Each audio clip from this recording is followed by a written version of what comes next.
अभी आपका ये वीडियो है, तुरंत लोग कमेंट में डालने लगेंगे, ये वोट कम लाया था, ये दल बदल हुआ है, ऐसा चल रहा है सोशल मीडिया पे, ऐसा है, ये वैसा है। लोग कहते हैं कि जयराम मातोस आपकी पहचान बनी है, आपका कोई वैल्यू ही नहीं था, क्योंकि आप उससे पहले भी आम आदमी पार्टी से चुनाव लड़े थे, उसमें से भी 700 या कुछ वोट मिला था। जी। आप फिर लोकसभा में आते हैं, जब जयराम मातो की पार्टी से, हालांकि उस समय पार्टी का निर्माण नहीं हुआ था, उस समय स्वतंत्र लड़े थे। उस समय लोग कहते थे कि जयराम मातो का ब्रांड वैल्यू के कारण से आपको इतना सारा वोट मिल पाया। ये गलत फहमी है।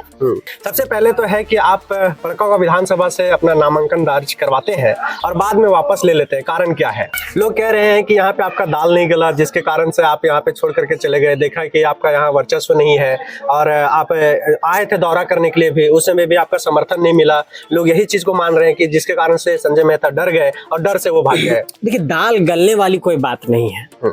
मेरे पास है ही क्या कि हाँ, अब चूंकि मेरे पास 5 साल का वक्त है, अब 5 साल के दौरान अगर खुद को मैं नहीं साबित कर पाता हूँ तो ये माना जाएगा कि जनता ने मुझे रिजेक्ट कर दिया, और इसलिए मुझे अपमानित करने के लिए उन लोगों के पास सिर्फ एक लाइन है, संजय मेहता मांडू गया, हार गया, वोट नहीं मिला।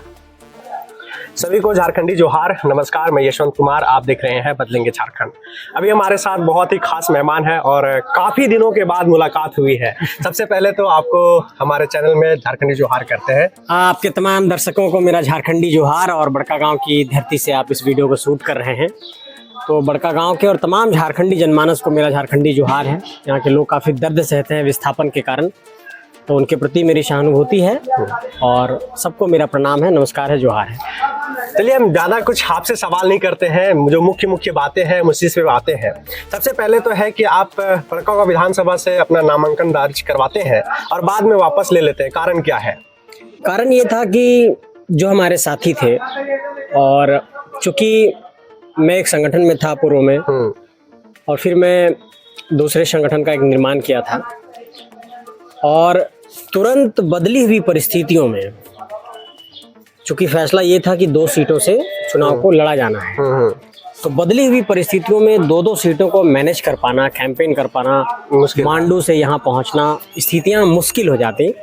उसमें किसी एक को चुनना था, तो हमने फिर मांडू को चुना था। लोग कह रहे हैं कि यहाँ पे आपका दाल नहीं गला, जिसके कारण से आप यहाँ पे छोड़ करके चले गए, देखा कि आपका यहाँ वर्चस्व नहीं है, और आप आए थे दौरा करने के लिए भी, उस समय भी आपका समर्थन नहीं मिला। लोग यही चीज को मान रहे हैं कि जिसके कारण से संजय मेहता डर गए और डर से वो भाग गए। देखिए, दाल गलने वाली कोई बात नहीं है। मेरे पास है ही क्या, मैं तो एक बहुत साधारण सा लड़का हूँ।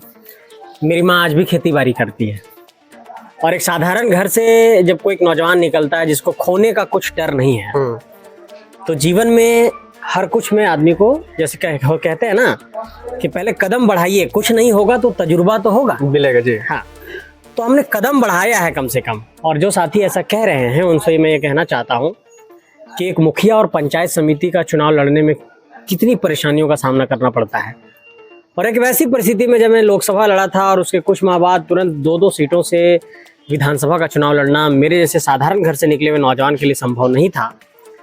फिर मैंने सोचा कि किसी एक सीट से लड़ा जाए, और मांडू को हमने चुना था। परिस्थितियां बहुत मुश्किल हो गई थी मेरे लिए। आप समझिए कि 3 साल तक अपना खून पसीना, घर द्वार सब कुछ छोड़ करके एक मिशन में आप लगते हैं, और उस मिशन से आपको साजिश के तहत अलग करने की तमाम कोशिशें की जाती हैं, और अंततः आप ये निर्णय लेते हैं कि अलग हुआ जाए। अब आप समझिए कि एक पूरा सा गुच्छा बना, और उस गुच्छे को सींचने में सभी लोगों ने मेहनत की।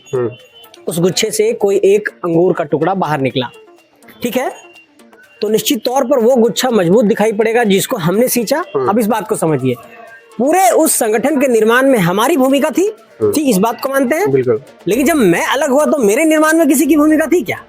लोग कहते संजय मेहता फिसड्डी साबित हो गया, संजय मेहता को जनता ने स्वीकार नहीं किया। भाई साहब, जिस बात को हम 3 साल से पहुंचा रहे थे जनता के बीच में, और मैं वहां से अलग हुआ, तो इस बात को आप समझिए कि तुरंत 15 दिन में मैं उस चीज को पलट नहीं पाऊंगा जिस चीज को हम लोगों ने वहां कहा है। तो इस बात को आपको समझना पड़ेगा कि हाँ, अब चूंकि मेरे पास 5 साल का वक्त है, अब 5 साल के दौरान अगर खुद को मैं नहीं साबित कर पाता हूं तो ये माना जाएगा कि जनता ने मुझे रिजेक्ट कर दिया। लेकिन 15 दिनों में ये मूल्यांकन करना कि एक अंगूर का गुच्छा को हम लोगों ने खूब सींचा मिल करके, और जब हम अलग हो गए तो सब हम पर लूज पड़े। आज देखते हो कि आज भी पूरे झारखंड की सोशल मीडिया में और हमारे पुराने साथी जो भी हैं उनका एक ही टारगेट है, संजय मेहता को किसी तरीके से सोशल मीडिया पे अपमानित करो। मेरे खिलाफ ऐसा कोई भी इन लोगों के पास सबूत नहीं, चूंकि मैंने गलत नहीं किया है। यहाँ पर बजरंग बली का झंडा है और रामनवमी का दिन भी चल रहा है।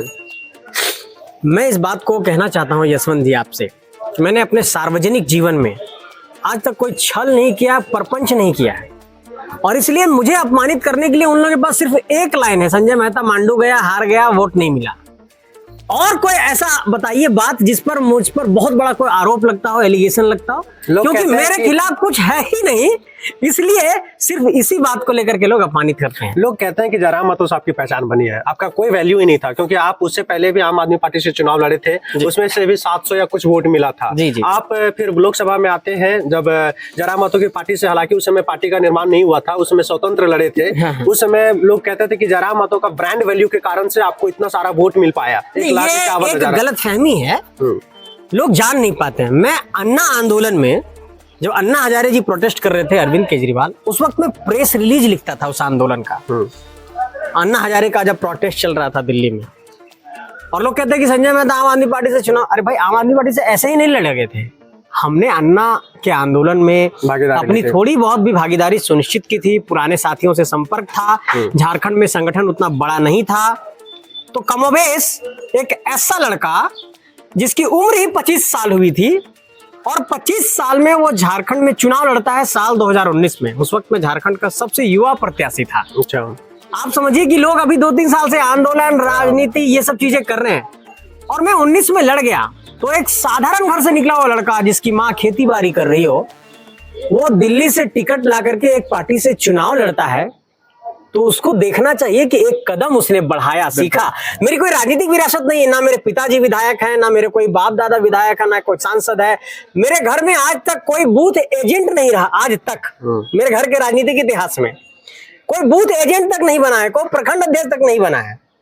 तो मैं ये कहना चाहता हूं कि जिसकी कोई राजनीतिक विरासत नहीं है, देखिए किसी की आलोचना करना बहुत आसान होता है, लेकिन कितना थपेड़ा खाते हैं वो हम लोग जानते हैं। आप लोग देखते हो कभी हम लोग भाई 1 घंटा पहले बोकारो में है, 1 घंटा बाद हम लोग रांची में दिख रहे हैं, 2 घंटा बाद फिर हम लोग रामगढ़ में दिख रहे हैं, फिर 3 घंटा बाद केरेडारी आ गए।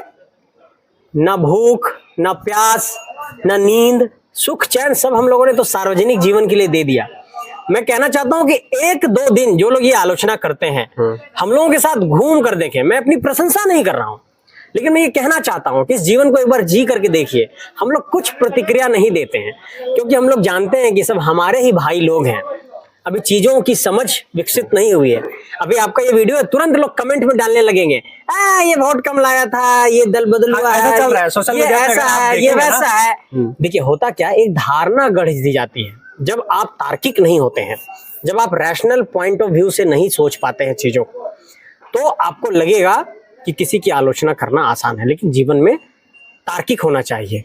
तो एक साधारण घर से, किसान घर से निकला हुआ बेटा, मेरी जो कम्युनिटी है नहीं बताना चाहिए, तो मैं आता हूँ कुशवाहा कोयरी कम्युनिटी से, जो खेती बाड़ी सब्जी उगाता है। तो मेरे गांव घर में जब जाएंगे तो आज भी मेरे गांव में आपको पूरा बैल, बकरी, भैंस सब कुछ मिलेगा, इवन मेरा भी है, और मेरे घर में खेत है।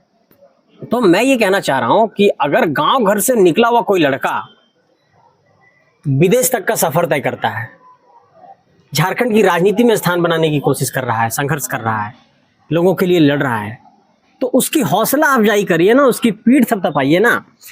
किसी को अगर आप कम से कम अगर प्रशंसा नहीं कर सकते हैं, उसका पीठ नहीं थपथपा सकते हैं, तो किसी को हतोत्साहित नहीं करना चाहिए। आप देखते होंगे मेरे राजनीतिक जीवन में खासकर कि मैं सबको कहीं ना कहीं आगे बढ़ाने का प्रयास करता हूं, उनको पीठ थपथपाता हूं, उनको आगे बढ़ाता हूं। मुझे ऐसा लगता है कि झारखंड एक ऐसे दौर में है जहां पर लीडरशिप क्वालिटीज की जरूरत है, जहां पर नेतृत्व क्षमता को विकसित करने की जरूरत है, ऐसे युवाओं की जरूरत है जो समाज का नेतृत्व कर सके, क्योंकि झारखंड की राजनीति पूरी तरीके से परिवारवाद, वंशवाद, ऐसी चीजों में फंसी हुई है।